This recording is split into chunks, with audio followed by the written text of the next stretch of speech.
Palavra da Verdade, com Hernandes Dias Lopes. E cumprimento a toda esta amada igreja, na paz do Senhor Jesus Cristo. Convido você para abrir sua Bíblia comigo, por gentileza, no livro de Atos dos Apóstolos, capítulo 17, a partir do verso 16. Atos 17, a partir do verso 16.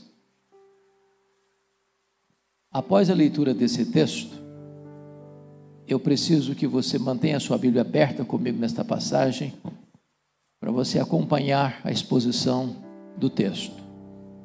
Atos 17, 16. Eu estou seguindo a versão ARA. Se você puder botar ARA, se você tiver, muito obrigado. ARA, Almeida, Revista Atualizada.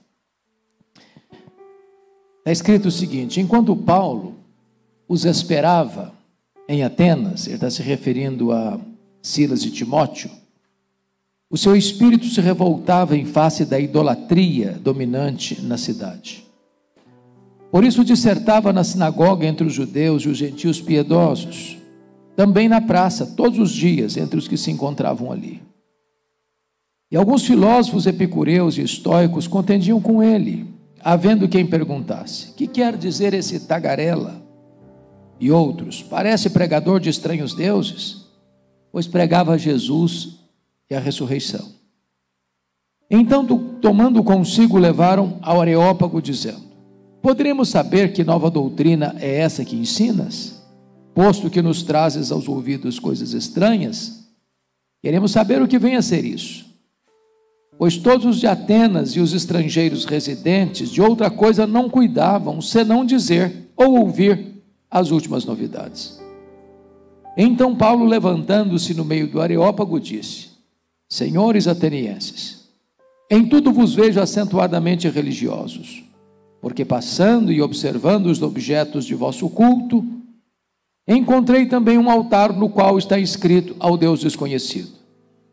Pois esse que adorais sem conhecer é precisamente aquele que eu vos anuncio.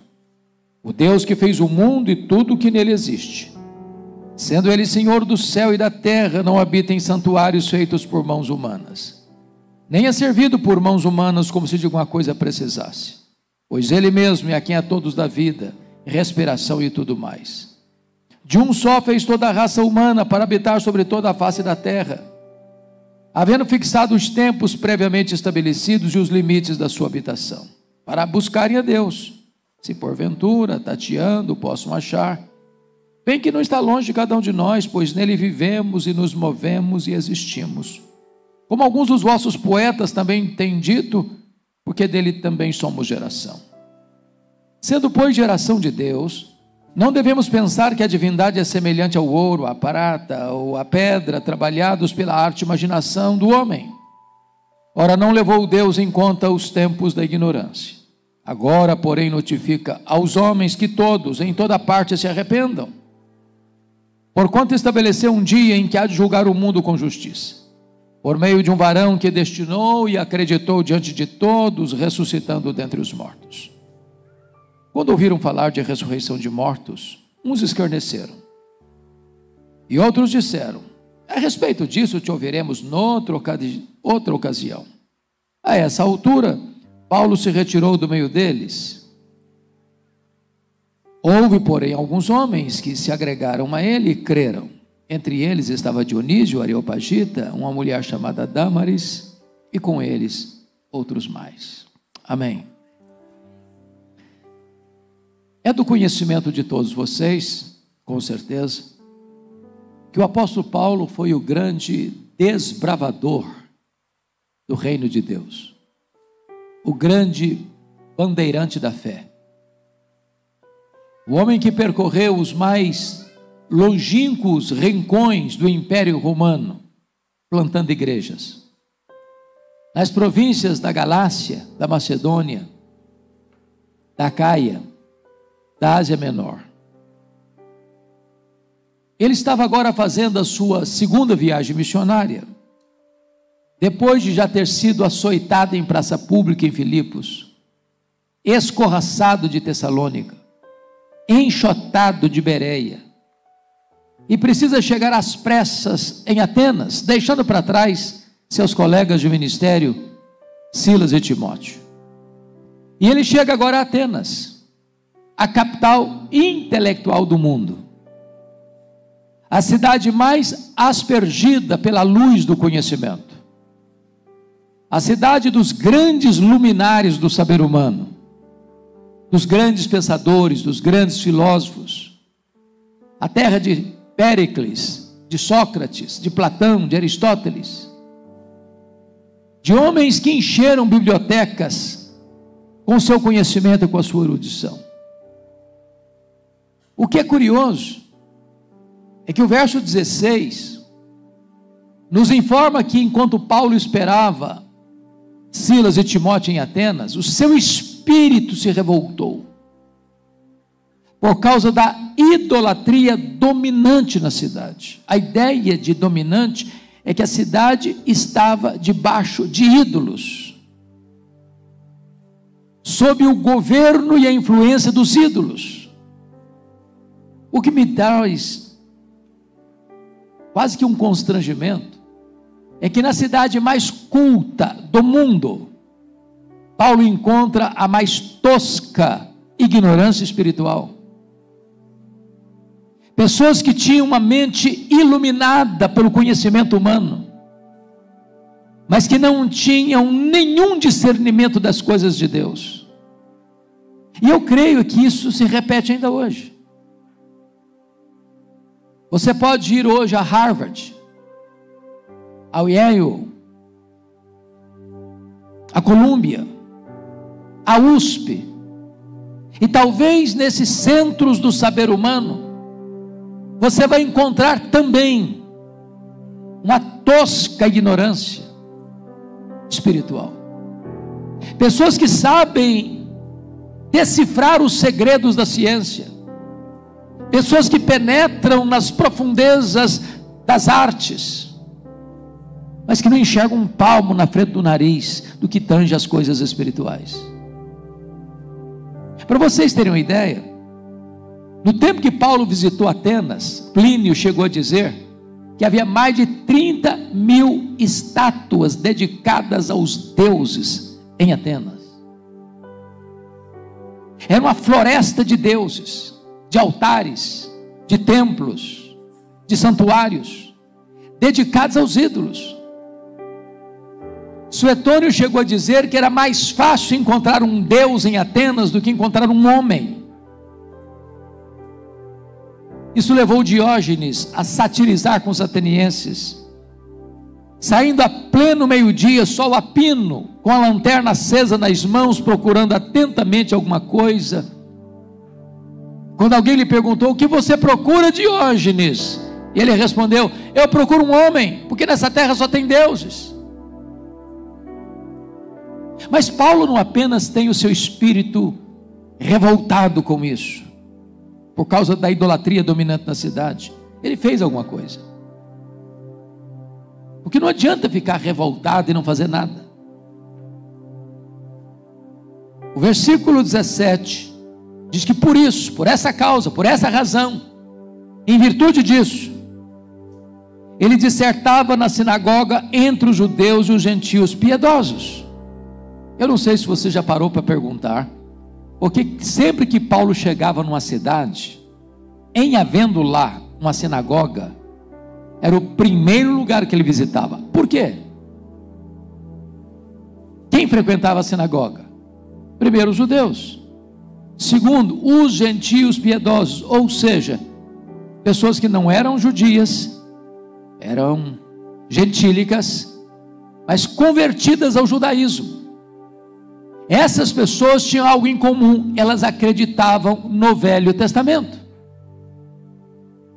Então, qual era o papel de Paulo aí numa sinagoga? Era provar para essas pessoas que o Messias que o Velho Testamento anuncia é Jesus de Nazaré. Então era uma espécie de ponte de contato para o evangelismo. Mas Paulo não apenas está lá dissertando, provando, argumentando com os judeus e os gentios, mas diz o versículo 17, que ele também está na praça, todos os dias, entre os que se encontravam ali. Ou seja, Paulo não era um missionário portas para dentro, Paulo era um missionário portas para fora. Paulo ia aonde as pessoas estavam. Só que a praça, meus irmãos, para os gregos não é a mesma praça nossa, das nossas cidades hoje, com árvores, com jardins, com bancos. A praça grega era chamada de ágora, e era o local onde os pensadores expunham a sua cosmovisão, apresentavam as suas ideias, granjeavam seus admiradores, traziam seus adeptos para si, como seus discípulos. E Paulo está lá na praça, todos os dias, e está escrito no versículo de número 18, que alguns dos filósofos epicureus e estoicos contendiam com ele. Quem são esses? Quem são os epicureus? O que eles pensavam? Qual era a grande bandeira deles? Os epicureus não acreditavam na eternidade, não acreditavam no juízo final, não acreditavam no céu, não acreditavam no inferno. Os epicureus acreditavam que a vida era apenas o breve percurso do berço à sepultura. Então eles tinham um lema de vida: é preciso curtir a vida, porque ela passa muito rápido. É preciso beber todos os baldes de prazeres que a vida oferece. O lema deles era: comamos e bebamos, porque amanhã morreremos. E Paulo está lá conversando com essa gente, não, vocês estão errados. Tem juízo final, sim. Deus já determinou esse dia. Deus já escalou o juiz. E Deus já determinou a forma desse julgamento, vai ser com justiça. Todos vão ter que comparecer perante o tribunal de Deus. Todos vão ter que dar contas a Deus. Ricos e pobres, grandes e pequenos, doutores e analfabetos, religiosos e não religiosos, todos vão ter que comparecer perante o tribunal de Deus. Então não pense que a vida se limita ao breve percurso do berço à sepultura. Todos nós teremos que comparecer perante o tribunal de Deus. Mas lá estavam também os estoicos, conforme o versículo 18. Quem eram os estoicos? O que eles pensavam? Os estoicos eram panteístas. Para eles tudo era Deus e Deus era tudo. Eles eram fatalistas. Eles acreditavam que você e eu estamos debaixo de um destino cego e implacável, e que você nunca pode mudar o rumo da sua história. Se fosse hoje, os estoicos abraçariam a teologia de Gabriela Cravo e Canela: eu nasci assim, eu cresci assim, eu vou morrer assim. Não tem esperança, não tem saída. E Paulo refuta o pensamento deles: não tem saída sim, porque Deus não levou em conta os tempos da ignorância, mas agora notifica a todos os homens em todos os lugares que se arrependam. Há esperança para aquele que caiu, há esperança para aquele que está na sarjeta, há esperança para aquele que está quebrado. Aquele que está cheio de drogas pode ficar liberto, aquele que está vitimado pelo álcool pode ficar sóbrio, aquele que está vivendo uma vida de imoralidade pode viver uma vida de santidade, aquele que está agarrado aos ídolos pode ser salvo pela graça de Deus.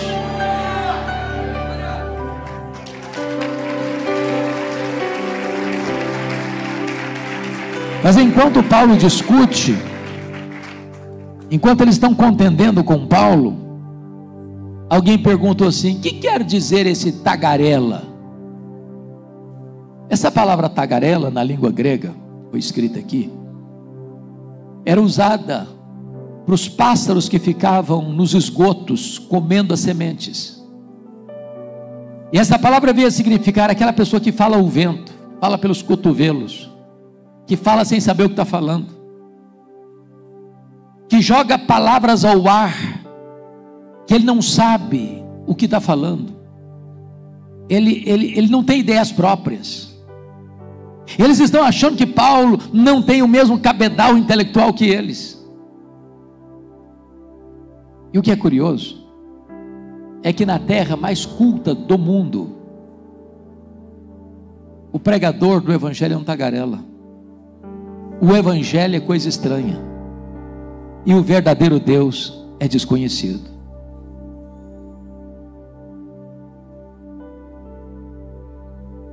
Por que estão falando isso? Porque o versículo 18 diz: porque Paulo pregava a Jesus e a ressurreição. Meus amados, quando o presidente americano John Kennedy foi assassinado em Dallas, 6 horas depois, a metade do mundo estava informado da sua morte. Jesus, o Filho de Deus, morreu há 2000 anos. E tem muita gente que não tem ciência desta magna verdade do cristianismo. Para eles isso é coisa estranha. Coisa estranha. Mas, versículo 19 nos informa que, em virtude disso, eles levaram Paulo para o Areópago. O Areópago não era apenas uma formação rochosa que ficava de frente ao Partenon, em Atenas.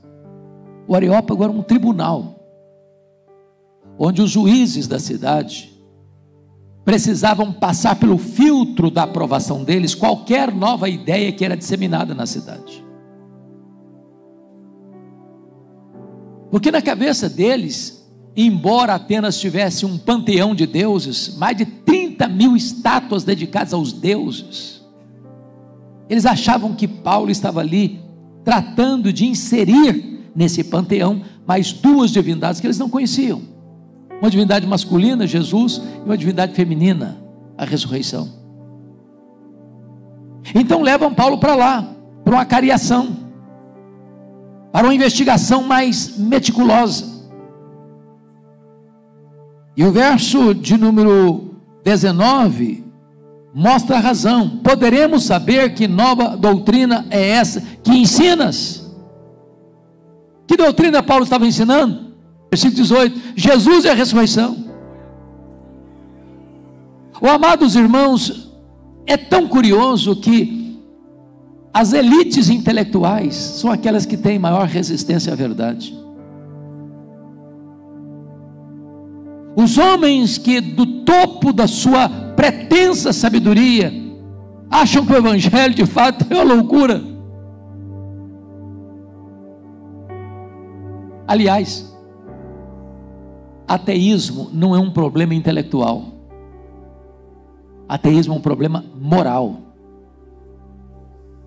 Essa é a grande tese do apóstolo Paulo em Romanos.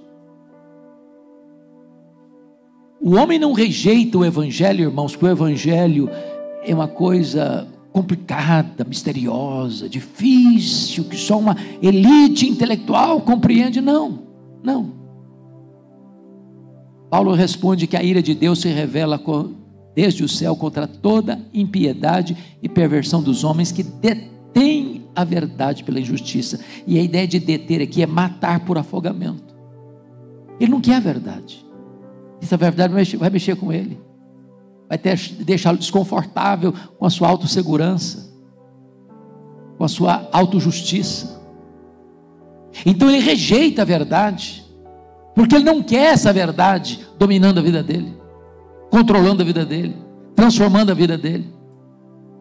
E ele acha que ele é sábio, vira um louco, porque transforma o Deus incorruptível em imagens de homens, de quadrúpedes e de répteis.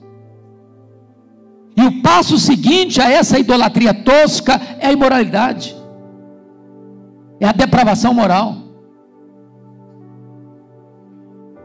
Então diz o texto que para eles isso é uma nova doutrina.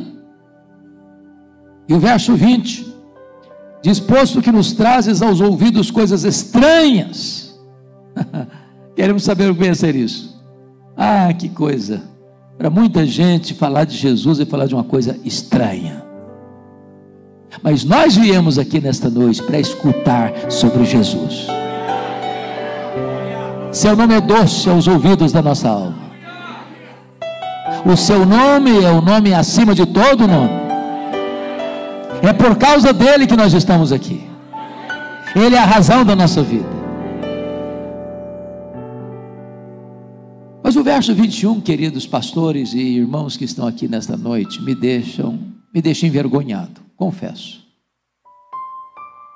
Pois está escrito: pois todos os de Atenas e os estrangeiros residentes de outra coisa não cuidavam, senão dizer ou ouvir as últimas novidades. Não alguns, não a maioria, todos os de Atenas. E mais, os residentes, estrangeiros, os turistas, os que trabalhavam ali, os que iam estudar ali. A presença de Paulo em Atenas, falando de Jesus e da ressurreição, foi tão impactante, mexeu tanto com as estruturas da cidade, que toda a cidade só sabe falar de uma coisa. Que negócio é esse? Que mensagem é essa? Que pregação é essa? Que pregador é esse? Paulo não tinha televisão, Paulo não tinha rádio, Paulo não tinha Bíblia impressa, Paulo não tinha jornal, Paulo não tinha folheto, Paulo não tinha zap zap. E a cidade foi profundamente impactada. Então, eles querem saber de Paulo, vão acariar Paulo. E o verso 22 é um primor de ensino para nós. Vejam como Paulo começa o seu discurso em Atenas. Então Paulo, levantando-se no meio do Areópago, no meio do tribunal, disse: senhores atenienses, em tudo vos vejo acentuadamente religiosos. Paulo está nos dando uma aula de oratória, de retórica. Preste atenção nisso. Ele abre o seu discurso elogiando os seus ouvintes. Se Paulo começasse o seu sermão em Atenas, como ele terminou o seu sermão, talvez ele fosse escorraçado de Atenas, como foi escorraçado de Tessalônica e Bereia. Porque ele termina o discurso deles dizendo o seguinte: vocês são ignorantes. Mas ele começa elogiando. Por quê? Porque precisa ganhar os ouvidos dos seus ouvintes. Ele precisa ganhar a atenção dos atenienses. Isso nos ensina. Nos ensina. Agora notem: senhores atenienses, em tudo vos vejo acentuadamente religiosos, porque passando e observando os objetos do vosso culto. Pare um pouquinho aqui. Paulo não é um turista. Não é um turista. Paulo é um missionário. Porque às vezes a nossa postura hoje, irmãos, é de turista. A gente vai e olha e admira arquitetura, que beleza, que prédio, que templo, que arquitetura. Tira uma foto, faz um filmezinho. Passa, olha e não observa nada. Paulo diz: passando e observando os objetos do vosso culto. Paulo era um homem antenado, conectado. Passando e observando os objetos do vosso culto, encontrei um altar no qual está escrito: ao Deus desconhecido. Pois é precisamente esse Deus que vocês não conhecem, é que eu quero anunciar a vocês. Por que esse altar estava lá? Se havia mais de 30 mil altares em Atenas, por que esse altar? Qual a característica desse altar? O que chamou a atenção em Paulo nesse altar? É que os gregos fabricavam seus deuses, conforme o versículo 29, de ouro, de prata, de pedra. Os gregos faziam templos para os seus deuses. Os gregos serviam aos seus deuses. E os gregos tinham muito medo de seus deuses. Toda falsa religião bota medo nas pessoas, sabia? Toda falsa religião controla as pessoas pelo medo. Mas Jesus veio para libertar do medo. Então o que os gregos fizeram? O medo deles, já que existia tantos deuses no panteão grego, era eles esquecerem algum deles. Então o que fizeram? Levantaram um altar genérico, sem rótulo, pensando: se porventura nós esquecemos algum Deus, ao ver esse altar aqui, ele não vai fuzilar-nos com a sua ira. Então Paulo pega esse gancho para anunciar na capital intelectual do mundo, no maior centro universitário do planeta, o verdadeiro Deus que eles não conheciam. A pergunta é: quem é esse Deus? E o texto vai responder para nós, em primeiro lugar, versículo 24: esse Deus é o Deus que fez o mundo e tudo o que nele existe. Oh, amados irmãos, é digno de nota que Paulo está falando isso na maior universidade do mundo. É a mesma coisa de Paulo estar entrando em Harvard hoje para dizer: Deus criou os céus e a terra.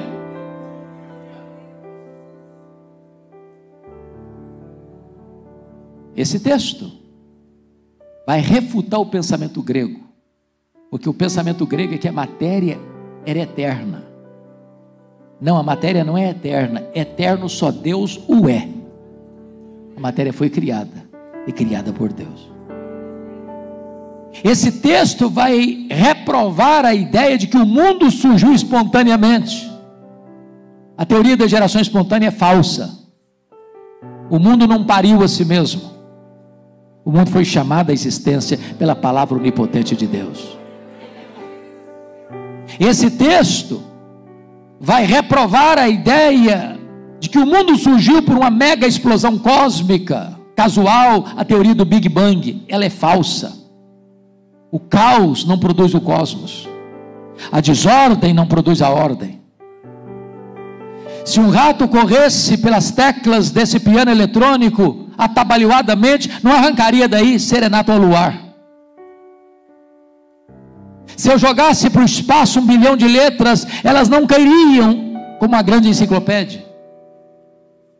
Mas é mais fácil eu acreditar que se eu jogasse 1 milhão de letras para cima, elas caíssem como uma grande enciclopédia, do que eu acreditar que uma mega explosão cósmica casual produziu esse universo tão vasto, tão insondável, com leis tão precisas, com movimentos tão harmônicos. Eu posso lhes garantir uma coisa: é preciso ter mais fé para ser um ateu do que para ser um crente. Pense comigo, pense comigo. Por que nós estamos aqui no planeta Terra, que diante do vasto universo é apenas um grão de areia? Será que nós acertamos milhares de vezes na loteria? Ou tem um plano? Na verdade, estamos rigorosamente onde deveríamos estar. Se nós estivéssemos mais perto do Sol, morreríamos queimados. Se nós estivéssemos mais longe do Sol, morreríamos congelados. Não foi o acaso que nos deixou aqui, foram as mãos do nosso Criador. Esse versículo reprova a ideia de que o mundo é resultado de uma evolução de milhões e milhões de anos. Quando Charles Darwin publicou o seu livro A Origem das Espécies, em Londres, em 1859, a chamada teoria da evolução tornou-se uma verdade científica, entre aspas, pregado nas escolas, desde o ensino fundamental ao pós-doutorado. Mas o livro dele, Origem das Espécies, tem mais de 800 verbos no futuro do subjuntivo. Suponhamos, suponhamos, suponhamos, suponhamos, suponhamos, mas não tem evidência das provas. Criacionismo não é artigo de fé, não é artigo de religião, é artigo de ciência. O que você e eu cremos pela fé não é que o mundo foi criado, isso a ciência prova. O que você e eu cremos pela fé é que esse mundo que foi criado e a ciência prova foi criado por Deus. Confira o versículo 26 comigo. Paulo diz assim: de um só fez toda a raça humana para habitar sobre toda a face da terra. Sabe o que Paulo está dizendo? No maior centro acadêmico do mundo. Eu creio que Adão e Eva foram personalidades históricas. Tem muita gente aí, até no meio evangélico, que diz: não, Gênesis 1, 2 e 3 não é literal, não é histórico, é uma fábula, é uma lenda, é uma metáfora, é um mito.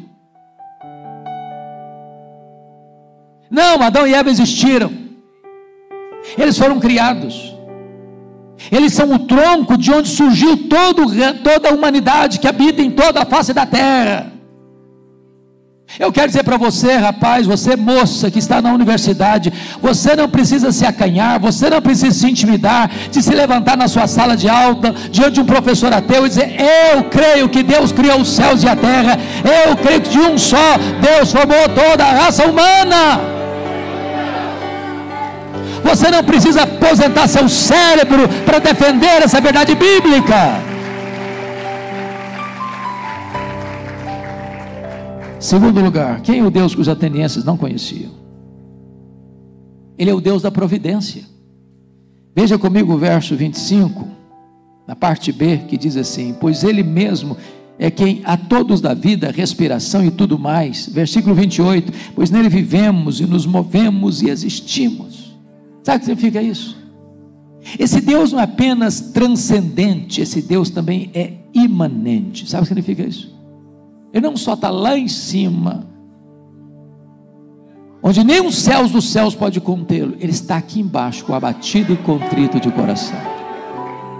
Ele é quem dá a vida a você, Ele é quem dá a respiração a você, Ele é quem dá a saúde a você, Ele é quem dá o pão de cada dia na sua mesa, Ele é quem dá a inteligência a você, Ele é quem dá a prosperidade a você, Ele é quem dá a salvação a você, Ele é quem dá todas as bênçãos espirituais para você. Dele tudo flui, todas as boas dádivas vêm das mãos dele. Ele é o Deus presente, Ele é o Deus Emanuel, Ele é o Deus que responde a sua oração, Ele é o Deus que conforta a sua alma, Ele é o Deus que carrega você nos braços.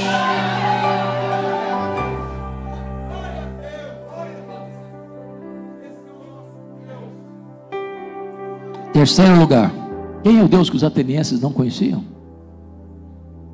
É o Deus da salvação, da nossa salvação. Versículo 18, Paulo pregava a Jesus.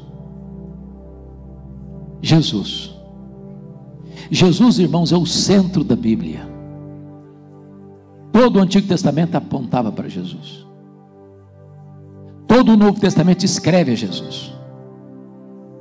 Jesus é tudo nos decretos de Deus, Jesus é tudo no Velho Testamento, Jesus é tudo no Novo Testamento, Jesus é tudo na igreja, Jesus é tudo no céu, Jesus é tudo na eternidade, Ele é tudo em todos.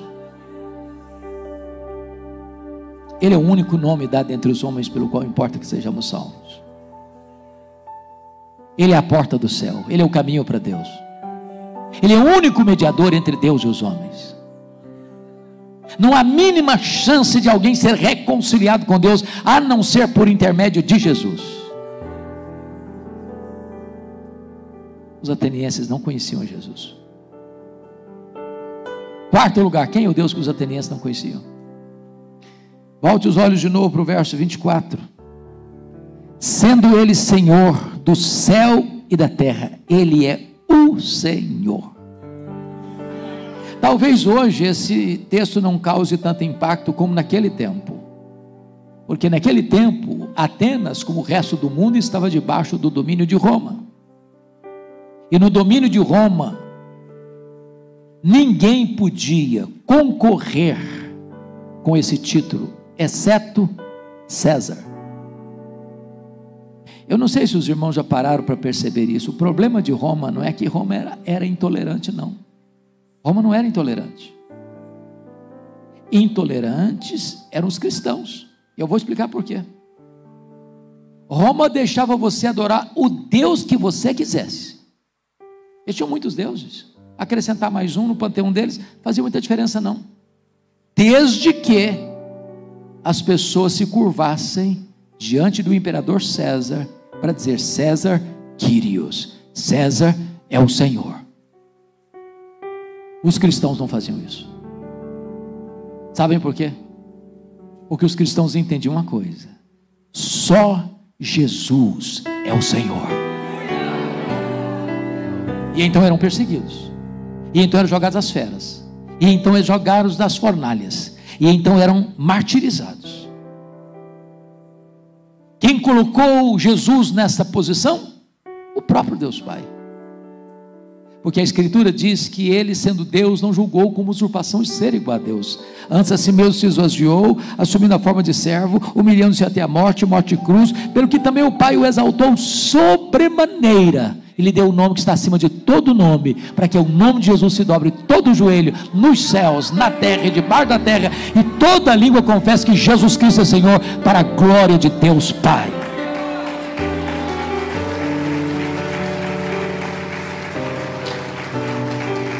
Nós temos autoridades constituídas no mundo político, desde um vereador a um senador da república, desde um prefeito ao presidente da república. Nós temos autoridades no universo executivo, legislativo e judiciário. Nós temos autoridades no universo militar, no universo eclesiástico. Embora honremos com a devida honra as autoridades constituídas, mas nós só nos dobramos diante do Rei dos Reis e do Senhor dos Senhores. Ele é o Senhor. É Ele quem levanta reinos, é Ele quem abate reinos, é Ele quem levanta reis, é Ele quem faz reis apiarem do poder. O único rei que não será apiado do poder é o Senhor Jesus Cristo. O único reino que jamais se abalará é o reino do Senhor Jesus Cristo. Quem é o Deus que os atenienses não conheciam? Quinto lugar, é o Deus que não se confina ou se deixa confinar dentro de santuários feitos por mãos humanas. Olha o verso 24 comigo. Não habita em santuários feitos por mãos humanas. Versículo 25. Nem é servido por mãos humanas, como se de alguma coisa precisasse. Versículo 29. Sendo, pois, geração de Deus, não devemos pensar que a divindade é semelhante ao ouro, à prata ou à pedra, trabalhados pela arte e imaginação do homem. Que templo comporta Deus?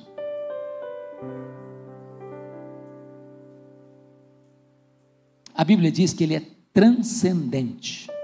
Sabe o que significa isso? Ele é maior do que tudo que foi criado. Os estudiosos dizem que o nosso universo tem mais de 93 bilhões de anos-luz de diâmetro. O que significa isso?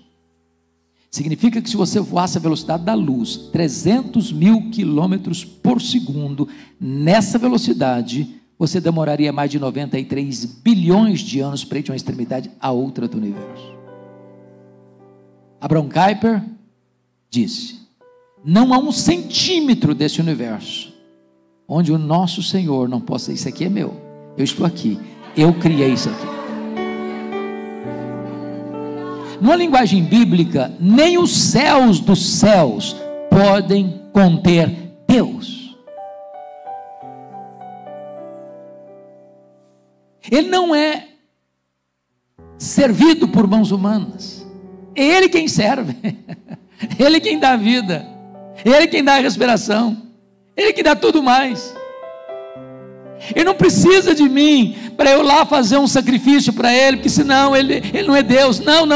Deus não precisa de você, Deus não precisa de mim. Ele é todo autossuficiente, é Ele quem cuida de nós, é nós que precisamos dEle.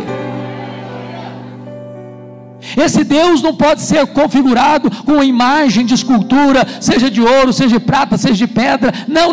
Esse Deus é espiritual, Ele é espírito, e importa que os seus adoradores o adorem em espírito e em verdade.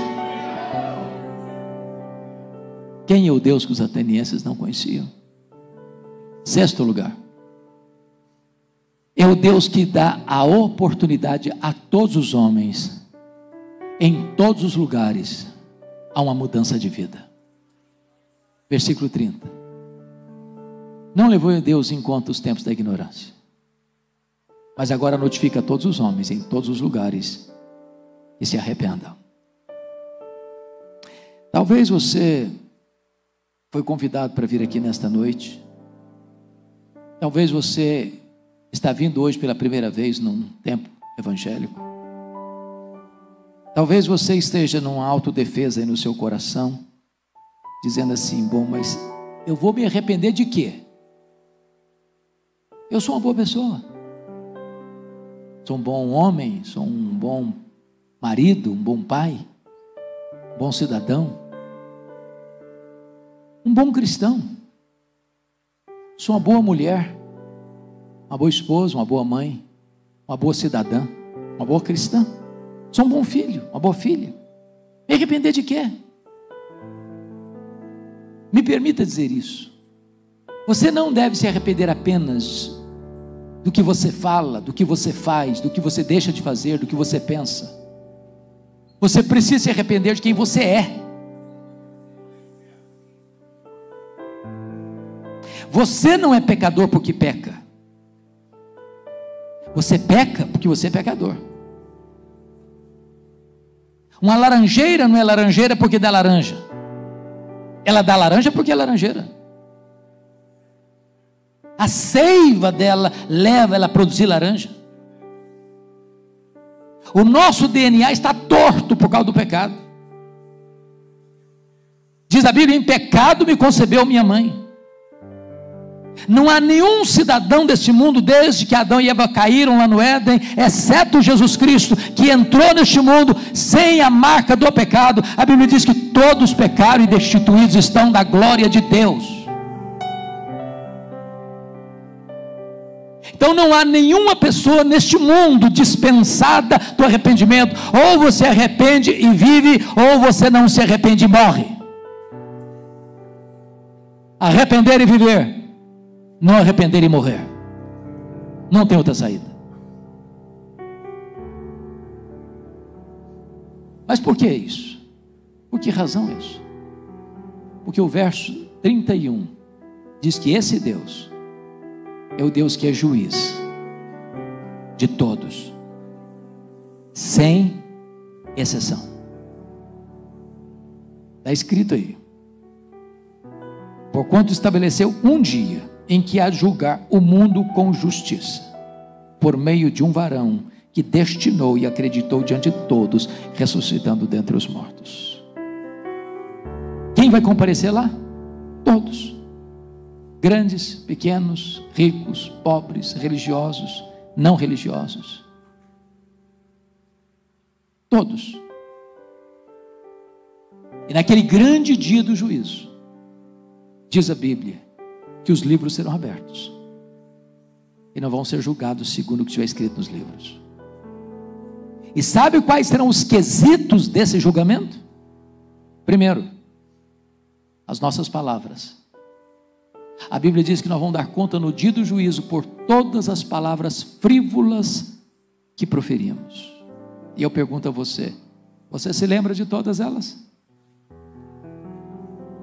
Vamos fazer um checklist? Já falou mal dos outros alguma vez? Já mentiu alguma vez? Já falou algum palavrão alguma vez? Já contou alguma piada indecente que não devia ter contado, mas contou? Já espalhou fake news alguma vez? Talvez você diga: mas eu não lembro dessas coisas mais não. Você não lembra, mas está tudo registrado nos anais do tribunal de Deus. Segundo critério, segundo quesito, nós vamos ser julgados pelas nossas obras. Aquilo que você fez, seu pai não viu, sua mãe não viu, seu marido não viu, sua mulher não viu, seus filhos não viram, seus pais não viram, seu pastor não viu, sua igreja não viu, a lei não viu, Deus viu. Você apagou a luz e fechou a porta, Deus estava lá. Terceiro quesito, nós vamos ser julgados pelas nossas omissões. A Bíblia diz que se você sabe que deve fazer o bem e não faz, nisso você está pecando. E a Bíblia diz mais: Maldito é aquele que não perseverar em toda a obra da lei para cumprir. E a Bíblia diz mais: se você guardar toda a lei e tropeçar num único ponto, você é culpado da lei inteira. Sabem por quê? Porque a lei requer absoluta perfeição.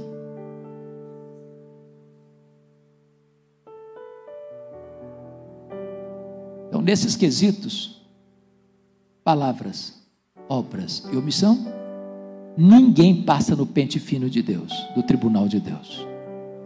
Culpados. Porém, teremos que enfrentar um terceiro quesito no julgamento. São os nossos pensamentos, os nossos desejos íntimos, os nossos desejos secretos. E aqui a coisa fica complicada. Porque o único tribunal do mundo que tem competência para julgar foro íntimo é o tribunal de Deus. Foi por isso que o apóstolo Paulo, tratando dessa matéria em Romanos 7, chega à conclusão de que ele era miseravelmente um pecador. Sabe por quê? Por causa do 10º mandamento da lei, do decálogo.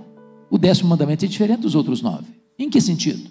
Os primeiros 9 mandamentos são objetivos, qualquer pessoa pode acompanhar, perceber. O 10º mandamento é subjetivo. Por exemplo, não terás outros deuses. Não farás para ti mais esculturas. Não tomarás o nome do Senhor teu Deus em vão. Lembra-te do Senhor para o santificar. Honra teu pai e tua mãe. Não matarás. Não adulterarás. Não furtarás. Não dirás falso testemunho. Tudo isso pode ser visto. 10º mandamento: não cobiçarás. Isso é secreto. Isso é do coração. Só Deus vê. Você pode ter uma auréola de santidade na cabeça e um coração podre. Segundo os pensadores, os psicólogos, passam pela sua e pela minha cabeça em torno de 10.000 pensamentos por dia. Eu pergunto a vocês: quem de nós não tem ou não teria constrangimento de contar a um amigo mais achegado algumas coisas que passam pela sua cabeça? Eu não sei quanto a vocês, que devem ser mais crentes do que eu, mas de vez em quando eu fico escandalizado comigo. Meu Deus, não sou eu que estou pensando essas coisas. Bom, é provável que você esteja novamente num mecanismo de defesa, dizendo o seguinte: eu não estou gostando dessa conversa. Porque na verdade eu sou uma pessoa boa mesmo. Talvez você esteja até convencido disso. Então eu vou melhorar a sua situação e colocar você numa posição muito confortável. Imagine que você está aqui hoje, você é a pessoa mais piedosa da cidade de Guarulhos, do estado de São Paulo, do sudeste brasileiro. Imagine que você é a pessoa mais virtuosa do Brasil. Imagine que você não peque nem uma vez durante um dia inteiro, nem por palavras, nem por obras, nem por omissão, e dos 10.000 pensamentos por dia, você tem 9.997 pensamentos bons, só 3 pensamentos pecaminosos por dia. Você já seria quase um anjo ambulante. Mas se você tiver 3 pecados por dia, no final de um mês você terá 90 pecados. Quem fez comum aí? 90 vezes 12, quanto dá? 1.080. Vou arredondar para 1.000. Se eu tivesse só 3 pecados por dia, eu estaria hoje com 65.000 pecados. Imagine um réu diante do tribunal, no seu julgamento, e o advogado de acusação e o promotor provarem pelos autos do processo que aquele réu cometeu 65.000 violações da lei. Qual a condição desse réu? Culpado, condenado. Ah, mas os tribunais aqui da terra dá-se um jeitinho. Suborna juiz, compra testemunho, vende-se sentença. O inocente sai culpado, o culpado sai inocente. Mas eu pergunto a vocês: quem conseguiria subornar Jesus, o reto juiz? Ele vem julgar com justiça. Mas vou dizer alguma coisa complicada agora para você. Você não precisaria ter 65 mil pecados para não entrar no céu, não. Se você tiver um único pecado, você não pode entrar no céu. Sabia disso? Se entrar um pecado no céu, o céu não deixa de ser céu. É chocante, eu vou dizer agora. Sabia que só gente perfeita entra no céu? Porque se entrar em perfeição lá, o céu deixa de ser céu.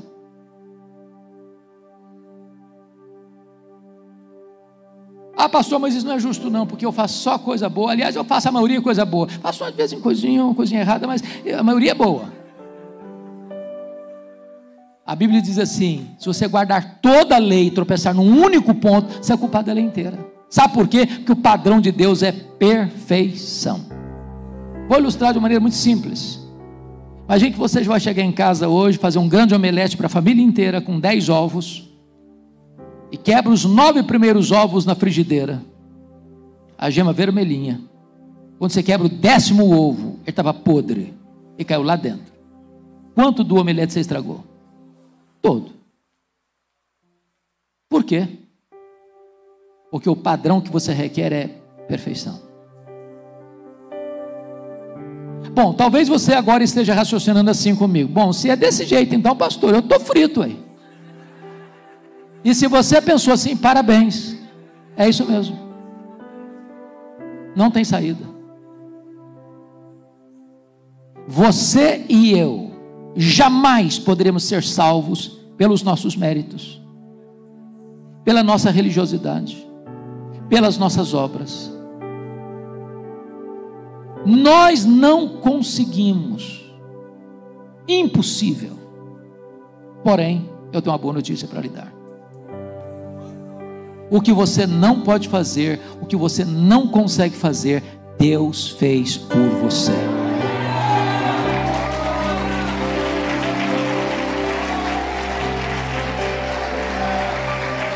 A Bíblia diz que Deus enviou o seu Filho Jesus Cristo como nosso representante, como nosso fiador, como nosso substituto.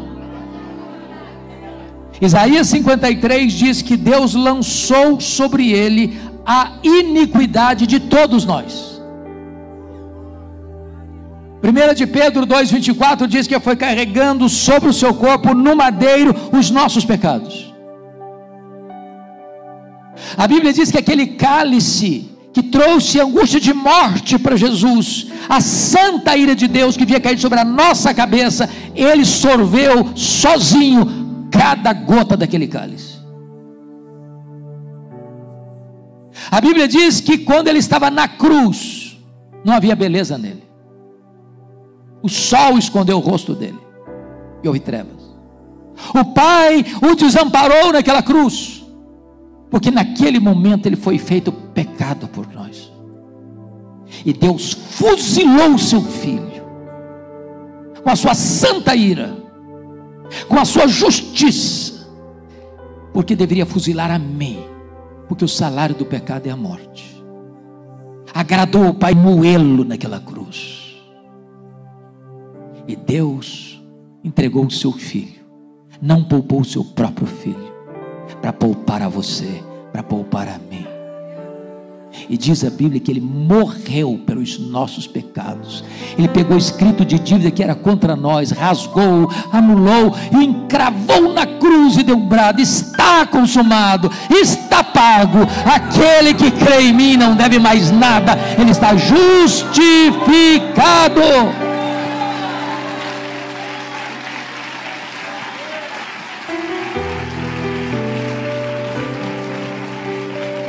Você e eu não precisamos temer esse dia, porque a Bíblia diz que se você creu no Senhor Jesus, você não entrará em juízo condenatório, você já passou da morte para a vida. Quando Paulo termina o seu sermão em Atenas, o seu auditório se divide em 3 grupos. O primeiro grupo está no verso 32. Uns escarneceram quando ouviram falar de ressurreição de mortos. Por que eles escarneceram ao ouvir falar de ressurreição de mortos? Porque os gregos não acreditavam em ressurreição de mortos. E por que os gregos não acreditavam em ressurreição de mortos? Porque os gregos acreditavam no dualismo. E o que é o dualismo? É a ideia de que a matéria que você vê, que você pega, é essencialmente má. O espírito invisível, essencialmente bom. Então os gregos não acreditavam na criação, na encarnação, nem na ressurreição. Para os gregos, quando alguém morria, a alma se libertava da prisão do corpo. Então na cabeça deles, ressurreição era pegar aquela alma que fora liberta pela morte e trazê-la de volta à prisão do corpo. Eles não aceitavam. Os gregos estavam errados. O corpo material não é mau, não. Foi criado por Deus, foi remido pelo sangue do Cordeiro e hoje é morada do Espírito Santo de Deus. Outros disseram assim, segundo grupo, está no versículo 32, sobre isso, Paulo, te ouviremos noutra ocasião, agora não. E tem muita gente caindo nessa esparrela do diabo. Ah, pastor, eu tenho coisas para resolver na minha vida. Consegui largar o cigarro ainda. Eu dou minhas escapadelas. Eu ainda preciso tomar minha cerveja, minha pinga. Eu tenho muita coisa que não está resolvida na minha vida. O que eu resolver a minha vida, acertar a minha vida, aí eu vou andar com Deus. Aí eu vou para a igreja, eu vou ser batizado, aí eu vou ser crente. Que tolice. 2 erros graves aqui. Primeiro, não é que você que administra esse negócio se arrepender quando você quiser, não sabia disso. A Bíblia diz que o arrependimento vem de Deus. É Deus quem dá o arrependimento para a vida. Deus pode fazer com você o que fez com o faraó. O faraó endureceu o coração, endureceu o coração, endureceu o coração. Deus disse, então fica com o coração duro. Fica com o coração duro. Hoje o que aconteceu com Esaú? Chorando não conseguia mais. Segundo erro, você não administra o seu amanhã. Você não sabe nem se você vai estar vivo amanhã, nem eu. É por isso que a Bíblia diz, se hoje você ouvir a voz de Deus, não endureça o seu coração. Eu nunca me esqueço, irmãos queridos, era um período de carnaval, como esse que passou, terminou ontem, lá em Vitória, e nós estávamos indo para um retiro espiritual da igreja, e eu convidei um rapaz, filho de um membro da igreja, estava vivendo uma vida muito torta, vida completamente longe de Deus, na bebida, no álcool, nas drogas. Eu disse, fulano, vamos para o retiro conosco, Deus tem um plano na sua vida. Eu me lembro até hoje que ele estava com um boné, e ele virou o boné para trás assim, disse, pastor, eu vou curtir todas, no carnaval, quero saber de retiro não. Vamos para o retiro sexta-feira, no sábado de manhã chegou a notícia, bêbado, foi descer do ônibus, tomou um tombo, e o ônibus que vinha por trás esmagou a sua cabeça. Ele não curtiu o carnaval. Não deixe para amanhã, pode ser tarde demais. Mas finalmente, louvado seja Deus, versículo 34 diz que alguns homens se agregaram a Paulo e creram. E eu creio que nesta noite pessoas aqui vão crer no Senhor Jesus e vão ser salvas, e vão ser libertas, e vão ser transformadas, e vão ser seladas com o Espírito Santo, e vão ter alegria de saber que o seu nome está no livro da vida.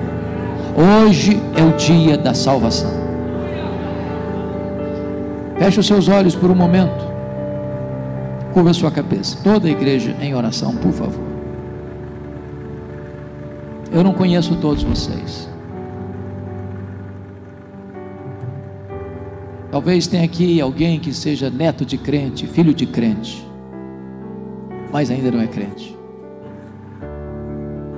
Talvez tenha aqui hoje alguém que foi criado no Evangelho, mas está desviado do Evangelho. Talvez tenha aqui hoje alguém que já foi batizado, frequenta a igreja, mas nunca teve uma experiência verdadeira de conversão. Talvez tenha aqui hoje alguém que veio aqui a convite, ou está aqui pela primeira vez. Eu não me interesso saber se você é neto de crente, filho de crente, ou se você frequenta esta ou aquela igreja, ou se você já passou pelas águas do batismo, ou se você faz este ou aquele ritual religioso. Uma pessoa pode fazer tudo isso e ainda não ser salvo. É preciso que você se renda a Jesus, se entregue por completo a Jesus, seja uma nova criatura.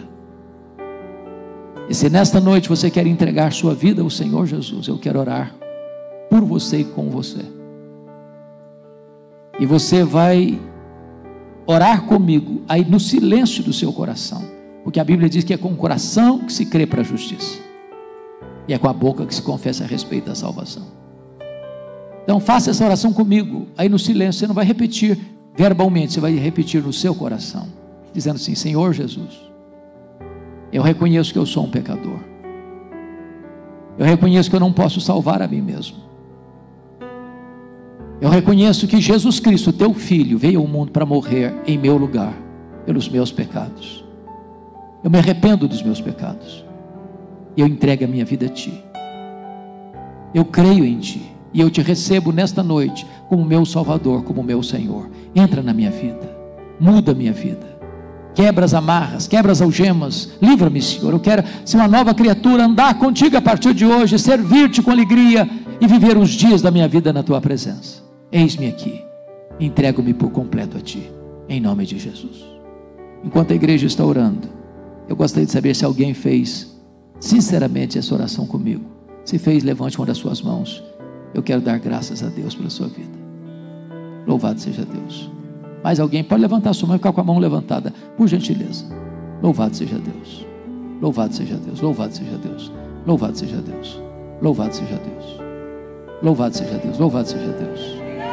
Louvado seja Deus. Vamos ficar todos em pé, queridos. Vamos ficar todos em pé. E vamos dar graças ao Senhor.